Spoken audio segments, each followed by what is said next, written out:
Hello everyone, कसे आहात सगळे? मजेत ना? Welcome to my new vlog.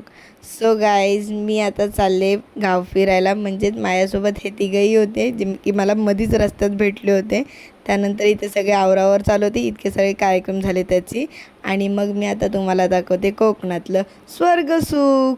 म्हणजेच हे बघा, एका घराच्या बाजूला अगदी चिटकून दुसऱ्याचं घर आणि दुसऱ्याचं अंगण.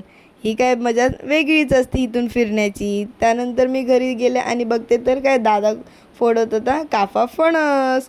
काफा फणस खायची वेगळीच मजा असते हो राव. काय बोलायचं, हे कधीतरी खायला भेटतं वर्षातून एकदा. त्यासोबत बाबूनीसुद्धा पहिलीच एकदम हजेरी लावून मोकळा झाला आहे. आणि त्यासोबत मला दादाने लावलेलं आहे हे काम, फणसातले ते घरी अलग अलग काढण्याचं. काय करायचं, दादा आहे, ऐकावं तर लागेलच ना, न ऐकून चालतं आहे का? मग त्यानंतर मी खाल्लं. तर इथे काजू माझ्या फ्रेंडनी माझ्यासाठी भाजलेल्या काजू खोलत बसली होती आणि मला सोलूनही दिले त्याने. ह्यालाच म्हणतात ना मैत्रीतलं प्रेम. सो मी घरी गेल्याच्यानंतर बघते तर काय, घरी मस्त की दादाने चिकन बिर्याणी बनवली होती.